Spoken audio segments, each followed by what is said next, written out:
Good evening. We're going to open up the Topsham Planning Board meeting and welcome everyone.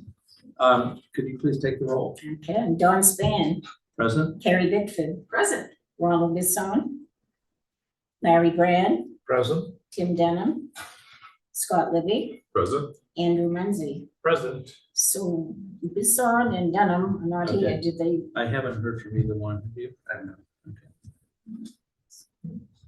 Usually do, but I haven't. All right. The minutes, the approval of the minutes dated May 8th, 2025. Do we have a motion? I move that we approve the minutes for the May 8, 2025 meeting as labeled first draft. Second. Okay. Do we have any discussion? Seeing none, all in favor? All right, you haven't read them, so. okay. So that's fine. Abstain. That's pretty why you're so You guys silent, good? Scott. Yeah. All right, so one abstention. All right, and then for item D, which is a sketch plan review, I'm recusing myself, so Scott will chair the rest of the meeting. All right, is it okay for me to chair from over here so I can see, well, I can see that screen too. I guess. We'll do it. You want? Yeah, I'd I can- rather do that's fine, everything it's so I over can see there. the screen. I didn't bring my glasses. All right, the agenda. Actually, this one's. It's not the latest. All right, so the first item up, sketch plan review for Seacoast Management Company is proposing an amendment to the site plan and subdivision for phase 4D. Highly Green Retirement Community. For the, this is the old one, because it says the 9 units. For the, site plan review. Don't agree with Scott? For the, 48 unit assisted living facility. Well, not. So it's not 90. We're just. No. You'll have a, I'll send that. we'll give you the new Thank one. you, just. Yeah. Take your way, Chris. Hi there, my name's Chris Belanger, site engineer for Highland Green. We're here tonight to reapprove the assisted living project. We've reapproved this probably 3 or 4 times at this point. It was approved back in 2019. We revised it in 2020. Basically, the original approval had a 48 units on a single story building. We changed it in 2020 to a 2-story 48 unit building. This is basically the overall master plan for Highland Green. The assisted living, the coastal connector, more it's right off of Audubon Way. That's currently just a gravel road.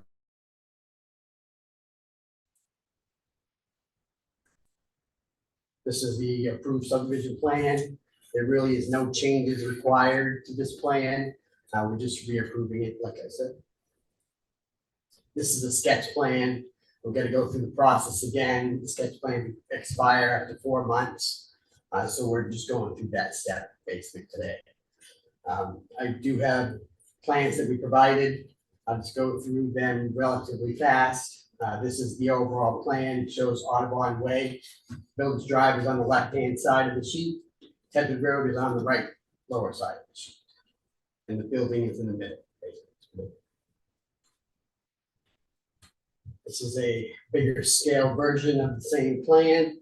The site plan for the assisted living, you can see the building in blue. We've got emergency access circulating the building. This is the phase 1 part of the project. There will be a future phase 2. That's not approved yet. And Chris, while you've got this up there, this one's good too, either one. Just because it had been a little while since you were here before. The gravel parking lot and there hasn't been a change. This is the same. Well, it's exactly the same, except the fire chief wanted, I had a 12-foot access aisle there. He wanted 20 feet, so I widened it to 20. Okay, so that's the only change. Yeah. This is a bigger view of the same plan.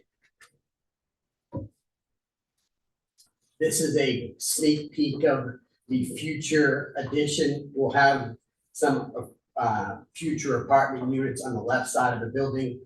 That's a future phase 2 that we'll submit separately. I just wanted to look at it. This is the road Audubon Way coming in. This is off of Village Drive. Continuing up the road. All the way to beyond the building and past that culvert, just past the big culvert. We're gonna end the pavement there for this phase. And at the end of the pavement, we'll upgrade and widen the existing gravel road to 20 feet wide to provide emergency connection to Tedford Road as originally required. This is the end of the gravel road connecting into Tedford. Our only note here is there's an existing road there now that we're gonna widen. But when we actually build the road is gonna shift up the hill about 50 feet. So as requested by the town engineer when we reviewed it back then, so. We're gonna maintain the road that's there throughout construction, but when we build that final phase and build it and pave it, we'll have to shift up the hill. That's the blue outline. Is where The it's gonna blue shift to. outline is the right of way that it would fit into. This is a look at the building. Hasn't changed.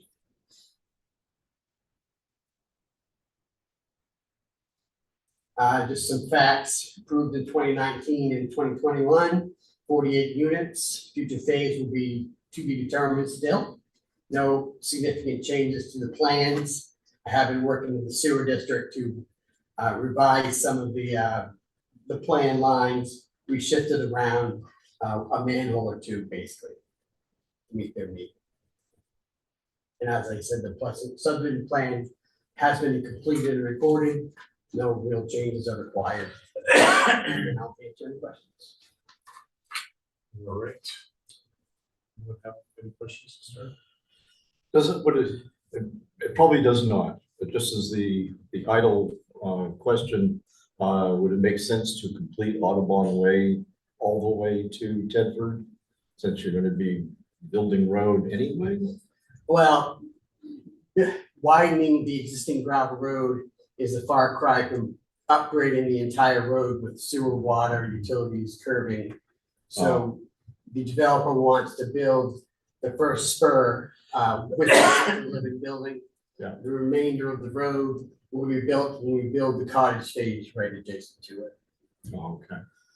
Because I saw various things as far as, having to maintain that gravel performance bond and everything else. So Right, that was right. where it's coming in. And he doesn't want to build that section until he builds the next phase or it gets it approved anyway, so.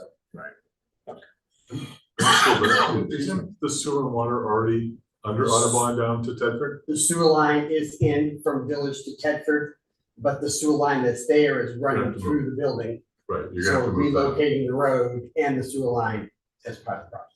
Yeah, but as far as extended, the road going down to Tedford, it already has the sewer and water under it. There's a sewer there, there's gravel there, but there's no water, There's there's no no water. storm drains, there's no electrical, no gas. What's the time frame after this completion? Honestly, Don't know. the developer wants to keep the approvals current. Really, the units at Highland Green are kind of gonna feed that assisted living building they foresee. When the demand arises, that's been really when they'll start to build. Or when prices come down. We've priced it several times and it just was a little high at the start. So how many extensions do you purchase? We've done Figure this that we're gonna run 3 or 4 into times. You give me approval for a year, then I'll get my 6-month extension, and then I gotta reprove it again, so it is what it is. Okay. Other questions? No. My only other question, it's not really a question, it's going back to the whole thing with Audubon Way, it's just, it comes up a lot in the notes from the staff. And I think for good reason, from the fire and rescue, they build it so it can be used. It Unlike will be what we 20 saw feet with- wide minimum, it will be maintained year long. Right now, they're not using the road, so it's a little bit rough shape. Yeah. If they were using it every day, they'd be maintaining it, but now that we've moved the emergency access up Evergreen Circle, there's no need to be down that road anymore. Mhm. But as Then we far, build the but as building. far as keeping it up once you do, Well, we have to- unlike we have to Evergreen keep Circle, it so maintained. that they can actually use it. Once we build that section of road, from then on, they gotta maintain it, keep it. And you've already talked about the 20-foot wide. Mhm. I already adjusted that. There's one other one. Just there's a few things for the assessors. Those all seem like details that easily take care of. The last one was about Tom's comment about the slope at the end of Audubon Way. Oh, I think it's right now, there's an existing gravel road there that's roughly 4%. It's a little bit higher than 3. But I also have to cross a culvert that's there, so if I try to maintain it at 3, my coverage is less. We propose to keep it where it is right now. And when we build a new spur up the hill, It's we'll higher. meet the 3% thing. Then just a question for you, Josh, as far as both the Toms mentioned about performance bond. Is that something that the town is going to Yeah. require for that? Well, staff is looking into that. What I'm thinking is that, when we look at the final site plan for it, we'll discuss, with staff and with the applicant, what we think would be a good number for the performance bond, what we think is fair. We'll work together on that. And then, once we have an agreement, then it would be something that we would include, in the conditions for the planning board to then approve. But we'll work with you and the applicant. And what we're hoping to achieve here is he'll build the first section of Audubon Way as part of the assisted living building project. So it'll be an occupancy restriction. Those improvements need to be done before you occupy that building. Right. And then separate from that, we'll maintain that road from here on in till it's built. I'm hoping there'll be 2 separate items there, 2 separate agreements somehow. Okay, yep. Do you have any questions for us? No, So, Looked good the first time. we'll see you in another year about it. Well, you'll see in a month because I still have to get it. Before see. That's right. Oh, that's true. Yeah. All right. All set? Thank you very much. I'm all Thank set. you.